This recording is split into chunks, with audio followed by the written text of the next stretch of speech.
आता इथे आम्ही 13 ते 16 सोसायटी मेंबर्स आणि रहिवासी इकडे जवळजवळ आम्ही 500 ते 600 माणसं जमा झालो आहोत.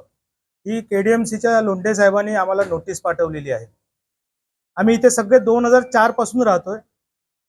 इथे जमीन मालक आहेत दळवी आणि गायकवाड आणि त्यांच्याकडनं डेव्हलप करायला घेतली सुरेश पावशेने. त्याच्यानंतर 2003-4 साली बांधकाम ग्रामपंचायत होती, तोपर्यंत आम्ही अनलिगल नव्हतो. 2014ला सिटी सर्वे झाला केडीएमसीचा, त्याच्यामध्ये सुद्धा आम्ही कुठे अनलिगल घोषित नाही. आम्ही टॅक्स पावती ग्रामपंचायतीची भरलेली आहेत. आमच्याकडे रजिस्ट्रेशन पावती आहेत, नोटरी नाही. सगळ्यांकडे रजिस्ट्रेशन पेपर आहेत घराचे, बँकेच्या लोनचे पेपर आहेत. इवन पावशेने परस्पर आम्हाला न विचारता विश्वासात न घेता ही जमीन विकली गणेश शिंदे जरीमरी कन्स्ट्रक्शनला. आणि हे 4 महिने झाले आता आम्ही अनलिगल घोषित झालोय. 22 वर्ष आम्ही इथे रहिवासी राहतोय.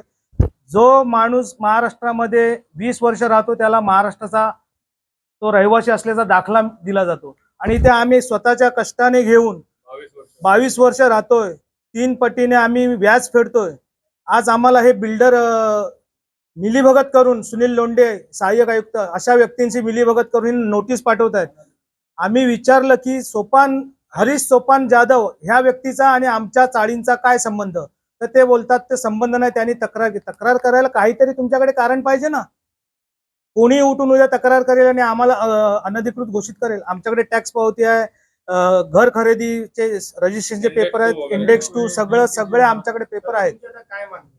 की ह्यांनी जे अनधिकृत म्हणून लेटर पाठवलंय, जर हे त्या बिल्डरला किंवा ह्या हरीश सोपान जाधवला आमच्या समोर उपस्थित करून हा वाद मिटवत नाहीत, तर आम्ही कोर्टामध्ये जाऊन ह्या सगळ्यांविरोधात स्टे आणणार आणि FIR दाखल करणार चिटिंगची. माझं नाव प्रशांत चव्हाण.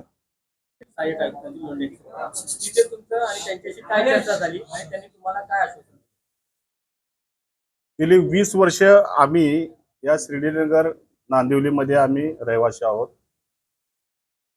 तर हे जे प्रकरण झालेलं आहे, ह्या प्रकरणाचा मुद्दाच वेगळा आहे. बिल्डरनं जो श्रीनगर एरिया आहे तो डेव्हलप करायचा सगळ्या चर्चा चालू झाल्या. परत त्याच्यानंतर बिल्डरनं चंद्रभागा म्हणून हॉल आहे, त्या चंद्रभागा हॉलमध्ये मीटिंग लावली. परत ते जो काय त्याचा विकसित करायचा जो प्लॅन आहे तो AI थ्रू त्यानं सर्व गोष्टी त्यानं आम्हाला सर्वांना दाखवल्या. ठीक आहे, परंतु त्याच्यामध्ये एकच मुद्दा असा आहे की आमची एकच मागणी आहे. आज 20 वर्ष झाली आम्ही या सोसायट्यामधून राहतो. तर 2010 ते 2011 या साली आपल्या नांदिवली विभागामध्ये जवळजवळ 10 ते 11 सोसायट्या रजिस्ट्रेशन झालेल्या आहेत. त्यांना TNA नंबर सुद्धा दिला गेलेला आहे. मी साई गणेश कोऑपरेटिव्ह हाऊसिंग सोसायटीचा सचिव आहे. माझा 218800 नंबर आहे माझ्या सोसायटीचा. तर फक्त एवढंच आहे की मला जो विकासक आहे आणि जो बिल्डर आहे त्याला माझी एकच मागणी असेल की आपल्या विभागामध्ये ज्या सोसायट्या आहेत ना, त्या डीम कन्व्हेन्ससाठी चाललेल्या आहेत. ते त्यांना सहकार्य करायचं असंच मी बिल्डरला विनंती करतोय.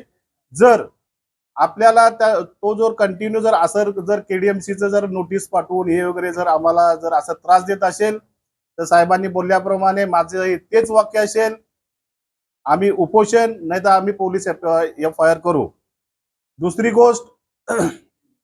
दुसरी गोष्ट या लोकांनी जे 7/12 जे फिरवलेले आहेत आणि सुरेश पावशे जे आहेत ते 2006 साली काय बोलतात त्याला कुल मुक्त्यावर पत्र हे खरेदी करून ह्या सर्व गोष्टी त्यांनी केलेल्या आहेत. आणि ह्याला सर्व ग्रामपंचायत आणि मला या KDMCला एक विनंती करायची आहे की त्यांनी जे आमच्या या लेटरमध्ये जे शेवटला जो मुद्दा टाकलेला आहे, तर 2006 ला आमचं शिर्डीनगर हे KDMC मध्ये होतं का, याचा आम्हाला त्यांनी पेपरवरती लिहून द्यावं अशी मी त्याला विनंती करतो. राजू कित्तूर.